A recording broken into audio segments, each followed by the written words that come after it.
எனக்கு கொடுத்ததுக்காக நம்ம சபை போதகருக்கும் நம்ம சபை மற்றும் விசுவாசிகள் யாவருக்கும் என்னுடைய நன்றியும் வாழ்த்துதலையும் தெரிவிச்சுக்கிறேன். இந்த வார்த்தை வந்து நான் 3வது முறையாக இந்த தாகம் என்ற இந்த தலைப்பில் வந்து நான் பேசுகிறேன். இந்த சபைக்கு நான் வந்து 15 வருஷம் ஆகுது நான் ரட்சிக்கப்பட்டு. ஆனால் 10 வருஷம் வந்து ரெகுலராக நான் வந்து சபைக்கு வரேன். இதில் வந்து 6வது முறையாக வந்து ஆண்டவர் பேசும்படி அந்த சாக்கியத்தை எனக்கு கொடுத்துருக்காரு. தேவனுக்கு கொடான கோடி நன்றிகளை நான் ஏறெடுக்கிறேன். ஒருவர் எனக்காக ஜெபித்தா நல்லா இருக்கும்.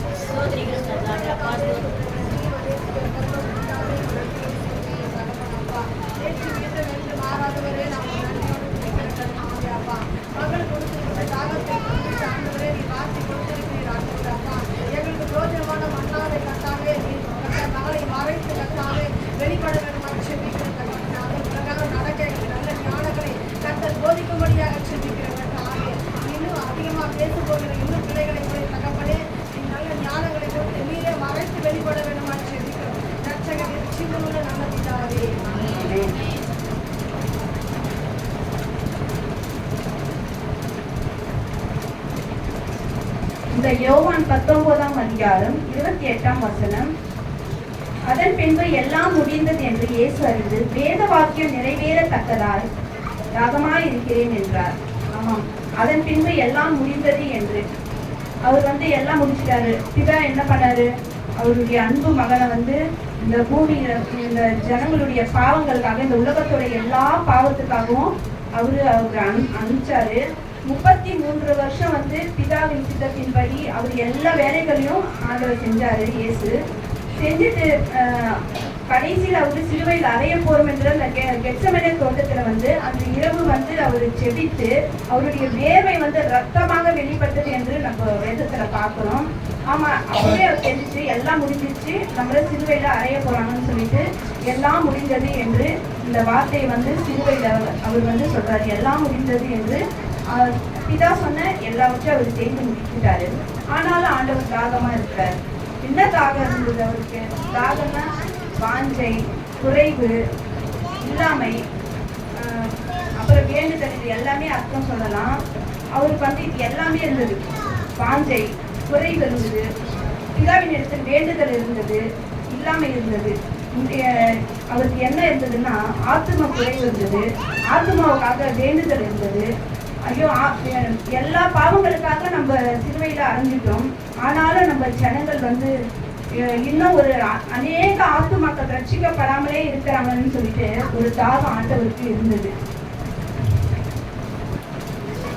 யோவான் 4ஆம் அதிகாரம், இது எல்லாருக்குமே தெரியும். நம்ம நிறைய முறை நம்ம பாஸ்டர் ஐயா இதை பத்தி நமக்கு பிரசங்கிச்சிருக்காங்க.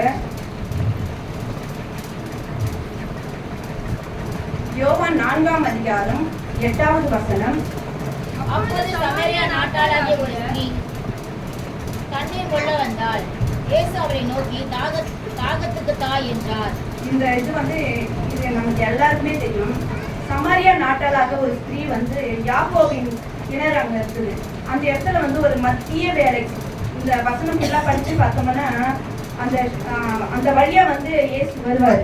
வரும்போது அந்த சீஷர்கள் எல்லாம் அப்ப போஜனம் வாங்குறதுக்காக, சாப்பாடு வாங்கிட்டு வர்றதுக்காக அந்த ஊருக்குள்ள போயிடுவாங்க. அப்போ வந்து அந்த கிணத்தண்டையில ஒரு ஆத்மாவுக்காக ஆண்டவர் ரொம்ப பசியோடும் தாகத்தோடும் அந்த கிணத்தருவியில நின்றுட்டு இருந்தாராம்.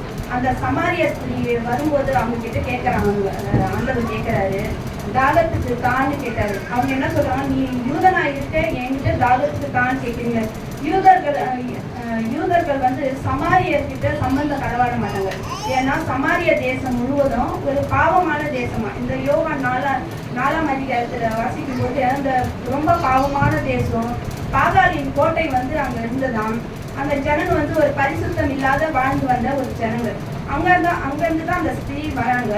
ஆனாலும் அந்த ஸ்திரீ இடத்துல தாகத்துக்கு தா சொல்லிட்டு கேட்கறாங்க.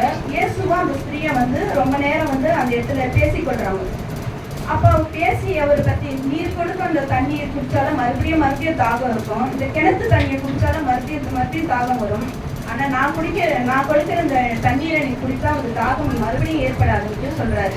அதெல்லாம் சொல்லும்போது அவர் பேசுறத வச்சு அந்த ஸ்திரீ வந்து புரிஞ்சுக்கிறாங்க.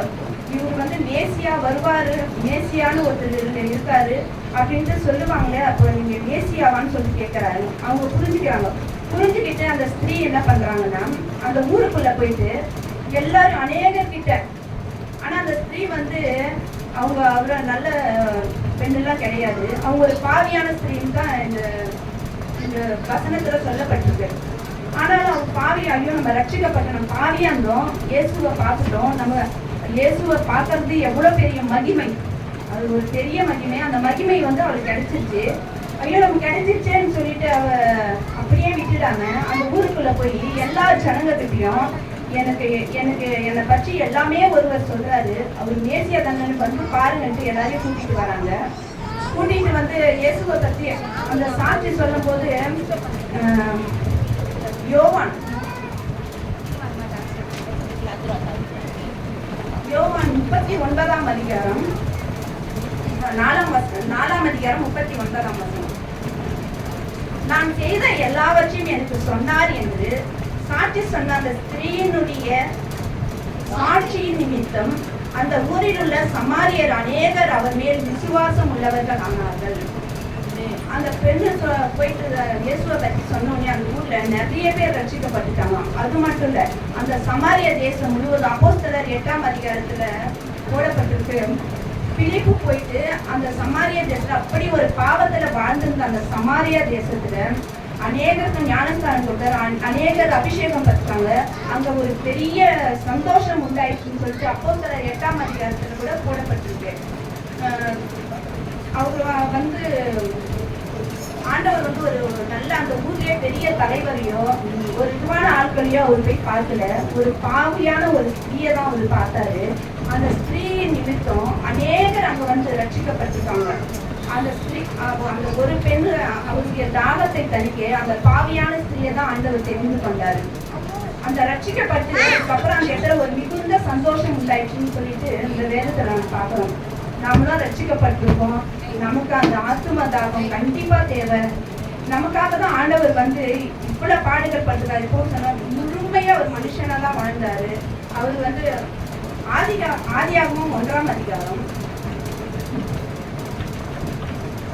1:26 கூட பார்த்தீங்கன்னா, தேவன் நமது சாயலாகவும் நமது ரூபத்தின்படியையும் மனுஷனை உண்டாக்குவோமாக, அவர்கள் சமுத்திரத்தின் மச்சங்களிலும் ஆகாயத்து பறவைகளிலும் மிருக ஜீவன்களிலும் பூமியின் அனைத்தையும் பூமியின் மேல் கூறும் சகல பிராணிகளும் ஆளகானவர்கள் என்றார். பின்பு தேவன் தமது சாயலாகவும் தமது ரூபத்தின் படியையும் மனுஷனை உண்டாக்குவோமாக என்றால், மனுஷனை பிதாவும் இயேசுவும் அவருடைய குமாரர் 2 பேரும் சேர்ந்துதான் உண்டாக்குவேன் என்பதற்கு ஒருவரு மட்டும்தான் சொல்கிறது. உண்டாக்குவோமாக என்றால் அவங்க 2 பேரும், அதாவது ஆதியிலிருந்தே அவர் என்ன பண்றாரு, இயேசுவோடு இருந்தவரு ஒரு மனுஷனா வந்து ஒரு பாவியான ஒரு ஸ்திரீ நிமித்தம் அந்த ஊர் முழுவதும் ரட்சிக்கப்பட்டிருக்காங்க. அவர் மனுஷன். ஆனா நம்மளுக்கு கண்டிப்பா அந்த ஆத்தும தாகம் வந்து தேவை. ஆனா ரட்சிக்கப்பட்ட நமக்கு வந்து என்ன தாகம் இருக்குன்னு நம்ம பார்ப்போம். நமக்கும் சொல்ல, நம்ம சபை விசுவாசிகள் மட்டும் நான் சொல்லல, எனக்கும் அநேகருக்கு நிறைய பேர் கிறிஸ்தவர்கள்னு நம்ம சொல்லிக்கிறோம்.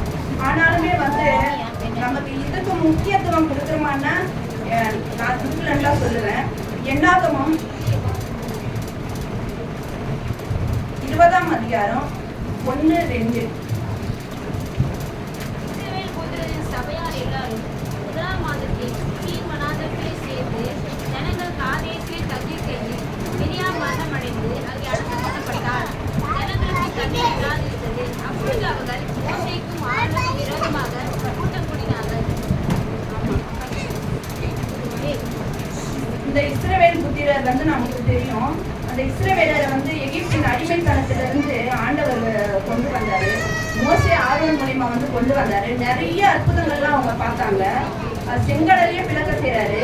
அந்த எகிப்துல வந்து 10 வாதைகளே தராரு. அந்த தலைச்சன் பிள்ளைகள், எகிப்தியருடைய தலைச்சன் பிள்ளையெல்லாம் சங்கரிக்கும் போது இஸ்ரவேலர் வீட்டை மட்டும் அந்த ஆட்டுக்குட்டியானவர் ரத்தத்தை நிலைக்கால பூசி சங்கார தூதன் வரும்போது அவங்க பிள்ளைகளை மட்டும் பாதுகாக்கிறாங்க. இப்படியெல்லாம் செஞ்சிருக்காரு. அந்த 10 பாதைகள் கண்ணால் வகையே கடல்லாம் பிளக்குமா பிளக்கவே பிளக்காது. அப்படியெல்லாம் நம்ம யோசிச்சு கூட பார்த்துக்க மாட்டோம். ஆனா செங்கடலே ஆண்டவர் பிறந்தாரு, அதன் வழியா நடந்து வராங்க. இப்படியெல்லாம் ஒரு அற்புதத்தை பார்த்த அந்த ஜனங்க என்னாகமும் 20ஆம் அதிகாரம் 5ஆம் வசனத்தை பார்ப்போம். இணைப்பும் அத்திமரமும் திராட்சை செடியும் மாதுளம் செடியும் குடிக்க தண்ணீரும் இல்லாத இந்த கெட்ட இடத்தில் எங்களை கொண்டு வரும்படி நீங்கள் எங்களை எகிப்திலிருந்து புறப்படப்பட்டது என்ன என்றார்கள்.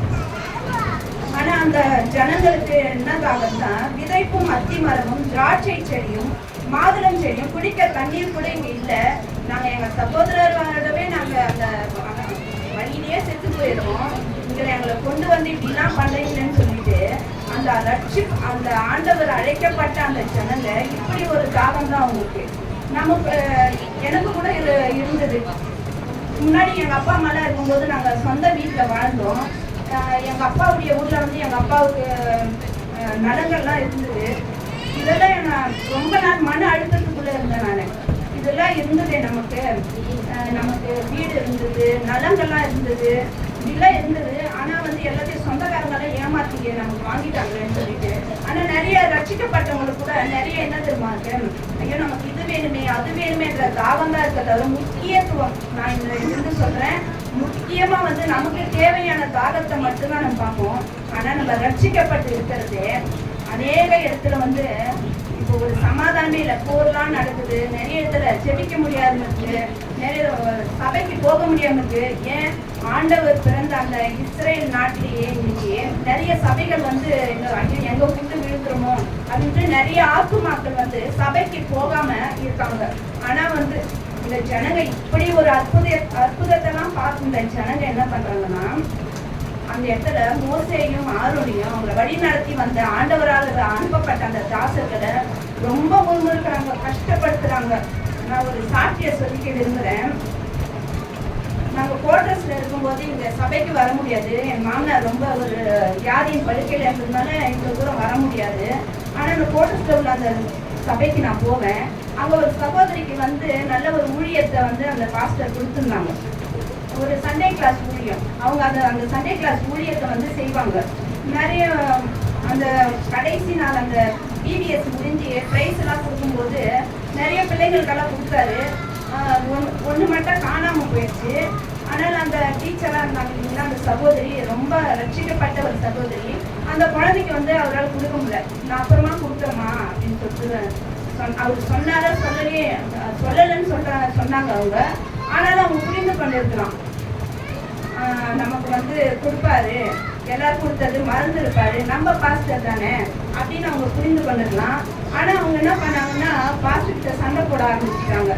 நீங்க எல்லாருக்கும் கொடுத்துட்டீங்க, என் பொண்ணுக்கு மட்டும் தரல, என் குழந்தை மட்டும் அழுது பாருங்க அப்படின்னு சொல்லிட்டு அவங்க சண்டை போட ஆரம்பிச்சாங்க. அந்த பாஸ்டர் என்ன பண்ணாங்கன்னா, அப்படிலாம் இல்லைம்மா நான் அப்படி நினைப்பேனான்ட்டு ரொம்ப ஒரு வாக்குவாதம் ஆயிடுச்சு. உடனே பாஸ்டர் என்ன பண்ணாரு, ஒரு சேரை எடுத்து தூக்கி போட்டுட்டாரு. அதே போலதான் அந்த ஜனங்களை அவர் அழகா அருமையா கொண்டு வந்தாங்க. வனாந்தரத்திலிருந்து கொண்டு வந்தாங்க, சிங்கடலை பிளந்து கொண்டு வந்தாரு. இந்த 2 பேரும் வழி நடத்தி கொண்டு வராங்க. இவங்களுக்கே ஒரு கோபம் வந்துச்சு. யாருக்கு? மோசேக்கும் ஆரோனுக்கும் கோபம் வந்து என்ன பண்றாங்க, ஆண்டவர்கிட்ட போய் விழுறாங்க. இந்த ஜனங்களுடைய இதோ எங்களால் தாங்க முடியல, இந்த ஜனங்க பார்க்கும்படியா இவங்க தண்ணி வேணும்னு கேட்கறாங்கன்னு சொல்லிட்டு ஆரோனும் மோசையும் போயிட்டு அங்க வந்து ஆண்டவருடைய பாதத்துல அமர்ந்து மன்றாடுறாங்க. அப்ப சொல்றாரு, நீ போயிட்டு கண்மலையிடம் பேசுன்னு சொல்றாங்க. ஆனா ஆரோன் என்ன பண்றாருன்னா, இந்த ஜனங்க பண்ற டென்ஷன்ல என்ன பண்ணாருன்னா, கண்மலையை அழைச்சு கும்பல ஓங்கி அடிச்சுக்கிறாரு. அடிச்சவனே தண்ணி புறப்பட்டு அந்த ஜனங்க குடிக்கிறாங்க. அதே போலதான் நம்ம ஏதோ ஒரு விஷயத்துல அவங்க எப்படி அந்த ஆரோன் வந்து அவர்தான் மறித்து போயிடுறாரு. அந்த வசனம் முழுவதும் படிச்சு பார்த்தா தெரியுது, அவர் மறித்து போயிடுறாரு. அதே போலதான் அந்த சகோதரி என்ன பண்ணாங்கன்னா, இப்படி ஒரு காரியத்தை பண்ணாங்க. அவர் கொடுப்பாருன்னு தெரியும், நம்ம பாஸ்டர் தானே நம்ம கொடுப்பாருன்னு தெரியும், அவருக்கு வஞ்சிக்கவில்லைன்னு தெரியும் அவங்களுக்கு. ஆனாலும் அவங்க ஒரு வாக்குவாதம் பண்றாரு. அது நிமித்தமா அந்த பாஸ்டர் என்ன பண்றாருன்னா, ஒரு சேரை தூக்கி போட்டாரு. அதனால ஆண்டவர் சந்தோஷப்படுவாரா? கண்டிப்பா சந்தோஷப்பட மாட்டாரு. அவருக்கு வேலை, நான் தான் அந்த சகோதரி உன்னை சொல்லியிருந்தாலும் நீ அந்த சேரை போட்டது தப்புதான்னு சொல்லித்தானே ஆண்டவர் நினைச்சுப்பாரு. அந்த ஜனங்களும் அப்படிதான், இப்படி ஒரு தாகம் தான். நம்ம விசுவாச ஜனங்களாகிய நமக்கு வந்து அநேக தாகங்கள். ஆனா ஆத்துமாவுக்காக நம்ம ரட்சிக்கப்பட்டு இருக்கிறதே, நான் என்னை பொறுத்த வரைக்கும் ரட்சிக்கப்பட்டு சபைக்கு வர்றது எனக்கு மிகப்பெரிய ஒரு இதுன்னு தான் சொல்லுவேன். பெரிய ஆசீர்வாதம் தான். நான் கிறிஸ்துவுக்குள்ளாய் வாழ்வதே எனக்கு ஆசீர்வாதம் தான். நான் வந்து இதுக்கு இப்போ வந்து நான் அதுக்கு முன்னாடி எனக்கு ஆசையெல்லாம் இருந்தது. இப்போ நான் தேவ சமூகத்திலிருந்து சொல்றேன், இந்த வேதத்தை படிக்க எனக்கு அது மேல ஆசையே கிடையாது.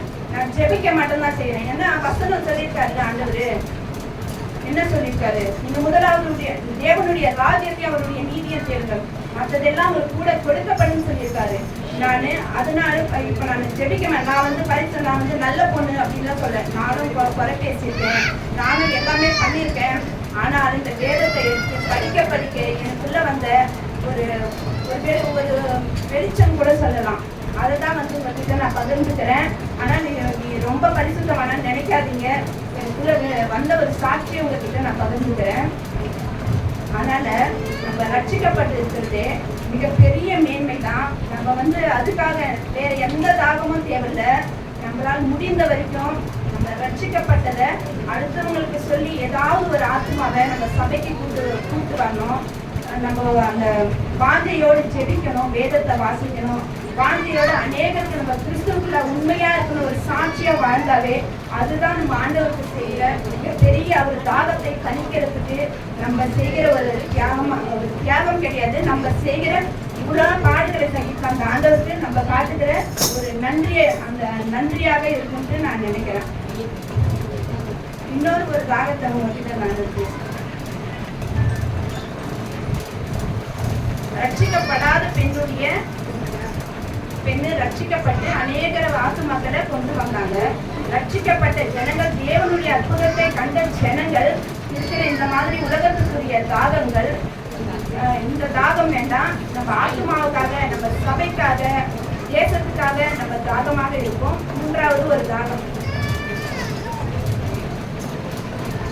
ஒரு மனுஷன் வந்து நல்லா வேலைக்கு போயிட்டு வேர்வை சிந்தி உழைச்சிட்டு வரும்போது அவருக்கு ஒரு தாகம் இருக்குமா, தண்ணீர் தாகம். அந்த ஏசப்பாவும் அப்படிதான். ரொம்ப அவரு அவ்வளோ பெரிய சிலுவை மரம், அவ்வளோ தூரம் சவுக்கால் அடிச்சு அவரு தண்ணி ரத்தெல்லாம் வழிஞ்சிட்டு வருது. அவரு எபிரேயர் ஒரு வசனம் இருக்கு, அவரு முழுமையாக மாம்சத்தோடும் ரத்தத்தோடும் வெளிப்பட்டார்னு ஒரு வசனம் இருக்கு. ஆனா அதை நான் எழுதியிருப்பேன்னு நினைச்சேன். அந்த நம்பர் போடல, எபிரேயர் மட்டும் நான் எழுதியிருக்கேன். எந்த வசனம் நான் எழுதல அப்படின்னு சொல்லிட்டு ஒரு எபிரேயர்ல ஒரு வசனம் இருக்கு. ஆமா, அவரு மாம்சத்தோட ரத்தத்தோட முழுமையா அவரு 40 நாள் உபவாசம் இருந்தாரு. ஆனா அவர் பசி வந்தது. மாத்தாள் மரியாளுடைய சகோதரன் இறந்துட்டாருன்னு சொல்லும் போது அவர் அழுகுறாரு. மனுஷனாவே அவர் அழுகுறாரு. மனுஷனுக்குரிய எல்லாமே அவர் இருந்தது. அவ்வளோ பெரிய மகிமையை திறந்து அந்த பூமிக்கு வந்தாலும் எல்லாத்தையும் அவர் அனுபவிச்சாரு. ஆனாலும் வந்து மத்தேயு 27ஆம் அதிகாரம் 48வது வசனம்.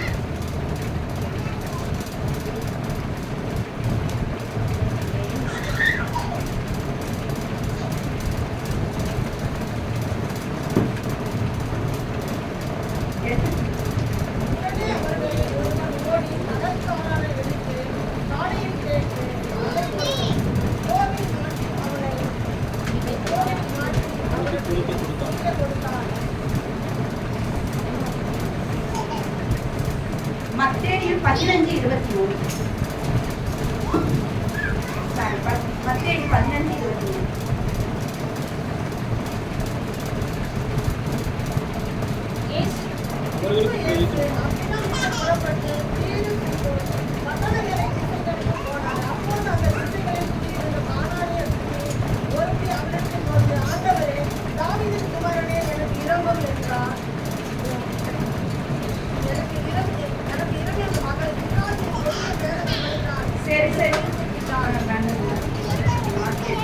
அதுல ஒரு வசனம் இருக்கும், வெள்ளை கோலம் கலந்த திராட்சை ரசத்தை அவருக்கு குடிக்க கொடுத்தார்கள், அவர் அதை ஏற்கவில்லை. நான் அந்த வசனத்தை மாற்றி எழுதிட்டேன், எல்லாரும் என்னை மன்னிச்சிருங்க. அவர் வந்து ஒரு தாகத்தோடு அந்த சிலுவை மரத்தை சுமந்து கொண்டு வராரு. அப்ப அவருக்கு வந்து வெள்ளை கோலம் கலந்த ஒரு திராட்சை ரசத்தை அவருக்கு குடிக்க கொடுக்குறாங்க. ஆனா அவர் வந்து அதை ஏற்றுக்கொள்ளவில்லை. ஏன் அதை அவர் ஏற்றுக்கொள்ளவில்லை என்றால், அந்த திராட்சை ரசத்துல வெள்ளை போலம் கலப்பாங்க. அந்த வெள்ளை போலம் என்பது வந்து நம்ம ஏசப்பா பிறக்கும்போது கூட அதை கொண்டு வந்து வைப்பாங்க. அது வந்து ஒரு விலை உயர்ந்த ஒரு வாசனை திரவியம்னு சொல்றாங்க. ஆனா அதை வந்து அந்த திராட்சை ரசத்துல கலக்கும் போது அது ஒரு போதை பொருளாகவும் மாறும் என்று சொல்றாங்க. அந்த அந்த ஒரு தாகத்தோடு அவர் வரும்போது அதை ஏன் கொடுப்பாங்கன்னா, அந்த யூதர் பெண்கள் வந்து அதுவும் வந்து அந்த வெள்ளை போலத்தை வந்து ஒரு ஏழ்மையான பெண்கள்லாம் வாங்க முடியாதாம். வசதியான பெண்கள் தான் வந்து அந்த வெள்ளை போலத்தை திராட்சை ரசத்துல கலந்து யாரு சிலுவையில அறைய போறாங்கன்னு தெரிஞ்ச உடனே அந்த திராட்சை ரசத்தை அவங்க ரெடி பண்ணி வைப்பாங்களாம். அது ஏன்னா அந்த மறிக்க போற அந்த அந்த மனுஷன் வந்து ஒரு வழி இல்லாம சாகணும். இது ஒரு சிலுவையை சுமந்து கொண்டு போறாங்க, ஒரு வழி இல்லாம அவரு சாகணும். அதனால அந்த திராட்சை ரசத்தை குடிச்சிட்டு அவர் நடந்து போற ஒரு எனர்ஜி வேணுன்றதுக்காக இந்த வெள்ளை போலத்தை கலந்து வந்து அந்த சிலுவையில அறைப்படுற நபருக்கு வந்து அந்த யூத பெண்கள், அதுவும் பணக்கார வீட்டு பெண்கள், அந்த பணக்காரங்கள்லாம் என்ன பண்ணுவாங்க, நிறைய பணம் எல்லாம் சம்பாதிச்சுட்டு என்ன பண்ணுவாங்க, கடைசியில எடுத்து போய் போடுவாங்க இல்லைங்களா கட்டுக்கட்டா. அதே மாதிரி இருக்கும் போல அவங்க வந்து அந்த ஏசப்பாவுக்கு குடிக்க கொடுத்தாங்க. ஆனால் அதை அவர் ஏற்கவில்லைன்னு சொல்லிட்டு மத்தேயுல இருக்கு. அந்த வசனத்தை நான் எழுத மறந்துட்டேன், மன்னிக்கணும். குடிக்க கொடுத்தாங்கன்னா ஆனா அவர் வந்து அதை ஏற்றுக்கொள்ளவில்லையா. அவர் எதை ஏற்றுக்கொண்டாருன்னா, இப்ப 19ஆம் அதிகாரம் 29வது வசனத்தை பார்ப்போம். யோவான் 19:29.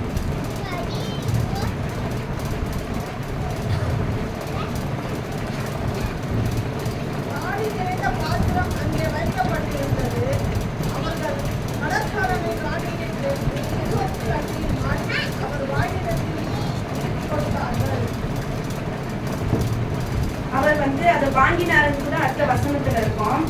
கடற்கானான் ஈசோப்பு தண்ணீரே தோய்த்து அதை அவருக்கு கொடுத்தார்கள், அதை அவர் வாங்கினார் என்று இருக்கு.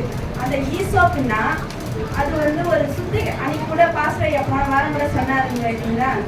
ஈசோப்புன்னா அது ஒரு சுத்திகரிக்கிற ஒரு செடி, ஒரு சுத்திகரிக்கிற ஒரு மூலிகை. அந்த அவர் வந்து அந்த கடற்காளானை ஈசோப்பிலே தோய்த்து அதை கொடுத்தாங்க. அப்புறம் அவர் வாங்கி கொண்டாருன்னு சொல்லிட்டு. ஆனா ஆண்டவர் எதை விரும்புறாருன்னா, அந்த ஈசோப்பை மட்டும் வாங்கினாரு. அந்த திராட்சை ரசத்தை ஆண்டவர் ஏற்கவில்லை, ஈசோப்பை மட்டும் அவர் வாங்கினார். ஏன்னா அந்த ஈசோப் என்பது ஒரு சுத்திகரிப்பு. நம்ம சங்கீதம் 51 கூட நம்ம அதை தாவீது ராஜா பாவ உணர்வு அடையும் போது அவர் சொல்லுவார் இல்லைங்களா, நீர் என்னை ஈசோப்பினால் சுத்திகரியும் அப்பொழுது நான் சுத்தமாவேன். அவர் எதை அந்த சிலுவையில விரும்பினார்னா சுத்திகரிப்பு. இந்த சுத்திகரிப்பை வந்து ஆண்டவர் ஏற்றுக்கொண்டாரு. அந்த திராட்சை ரசத்தை அவர் சரீர தாகம் அதிகமா இருந்தாலும் அதை குடிச்சா ஒரு வழி இல்லாம போய் இறப்பார்கள் தான் அதை தயார் பண்ணி கொடுக்குறாங்க. ஆனா அதை ஏற்கவில்லை. அவர் முழுமையா அந்த வேதனையை அனுபவித்தாரு. ஆனா அந்த ஈசோப்பை வந்து அவர் வாங்கி கொண்டாருன்னு சொல்லிட்டு இருக்கு. ஆனா ஆண்டவர் என்னால என்ன விரும்புறாருன்னா, பரிசுத்தத்தை விரும்புறாரு. ஒரு மனுஷன் ரொம்ப வேலை செஞ்சு வேர்வை செஞ்சு ஒரு தாகத்துக்கு தண்ணி குடிப்பாங்க. ஆனா இந்த நாட்கள்ல பார்த்தா அநேக மனுஷர்கள் வந்து வேலை செஞ்சு தாகத்துக்கு என்ன குடிக்கிறாங்கன்னு நம்ம எல்லாருக்குமே தெரியும். அவர்களுக்கு அப்படிப்பட்ட மனிதர்களுக்காக நம்மளுடைய தாகமான ஜபம் ரொம்ப முக்கியமா இருக்கு. நம்ம பரிசுத்தமாகணும்னு ஆண்டவர் விரும்புறாரு. நம்ம ஆத்தும தாகம் வேணும். ரட்சிக்கப்பட்ட ஜனங்களுக்கு இந்த உலகப்பிரமான தாகத்தை விட நமக்கு ஆண்டவர் மீது, வேதத்தின் மீது, ஜபத்தின் மீது தாகம் வேண்டும். இப்படி பரிசுத்தத்தின் மீது தாகம் வேண்டும், சுத்திகரிப்பின் தாகம் வேண்டும் என்று ஆண்டவர் விரும்புகிறாரு. இந்த வார்த்தை எனக்கு கொடுத்ததுக்காக உங்களுக்கு நான் ரொம்ப நன்றி சொல்லிக்கிறேன். பாஸ்டர் இந்த வார்த்தையை கொடுத்ததுக்காக நான் ரொம்ப நன்றி சொல்லிக்கிறேன். நமக்காக முழுமையாக அந்த சிலுவை மரத்துல பாடு அனுபவித்த அந்த மகா பெரிய அந்த ஆண்டவருக்கு நம்ம இதையெல்லாம் செஞ்சு அவர் தாகத்தை தணிக்கும்படியா நம்மளால் முடிஞ்ச சிலரையாவது அவர் அண்டையில சேர்க்கணும். ஆத்தும பாரம் நமக்கு தேவை. இதை நம்ம செய்வோம். இனிமேலும் நம்ம அப்படியே இருக்கக்கூடாது. யாருக்காவது நம்ம அந்த யாக்கோபுடைய கிணறு மாதிரி தான் நம்ம இருக்கோம். இன்னும் சமாரிய ஸ்திரீ மாதிரி கூட நம்ம ஆகல. அந்த கிணறு மாதிரி தான் நம்ம இருக்கோம். நம்ம ஒரு நாளைக்கு எத்தனையோ பேர் நம்ம கிட்ட வந்து பேசுறாங்க, வர்றாங்க, போறாங்க. அந்த கிணத்துக்கிட்ட எப்படி வந்து ஜனங்க தண்ணி எடுத்து போவாங்க, அதே போல வந்து போறாங்க. நம்ம யாரோ ஒருவர்கிட்டயாவது நம்ம ஆண்டவரை பத்தி சொல்லுவோம். இது மகா பெரிய மேன்மை. இந்த வேதத்தை வாசிக்கும் போது அது எவ்வளவு ஒரு இதுன்னு சொல்லிட்டு புரிஞ்சுக்கணும். நான் முதல்ல பைபிள் ஃபுல்லா படித்தேன். சுத்தமாக எனக்கு அதை பற்றி ஒன்றுமே புரியல. அதுக்கப்புறம் 2வது முறையாக படிச்சிருக்கேன். அப்போ கூட எனக்கு அந்த அளவு புரிதல் இல்லை. அதுக்கப்புறம் நான் புதிய ஏற்பாடு மட்டும் படித்தேன். அதுக்கப்புறம் சங்கீதம், நீதிமொழிகள், அந்த மாதிரி ஒவ்வொரு பகுதியாக நான் படிக்கும்போது இந்த புரிதல் ஆண்டவர் எனக்கு கொடுத்தாரு. இந்த ஆண்டவருக்கு சாட்சியாக தேவ சமூகத்தில் நான் சொல்கிறேன். இந்த ஆத்தும தாகமும் இந்த உலக பிரகார தாகத்தை விட ஆத்தும தாகம் பரிசுத்தத்தின் மேல் தாகமாக இருந்து சிலரையாவது நம்ம ஆண்டவருடைய அண்டைக்கு சேர்க்க நம்ம தாகத்தோடு ஜெபிப்போம், தாகத்தோடு பிரயாசப்படுவோம். தேவன் செய்தியை ஆசீர்வதிப்பாராக.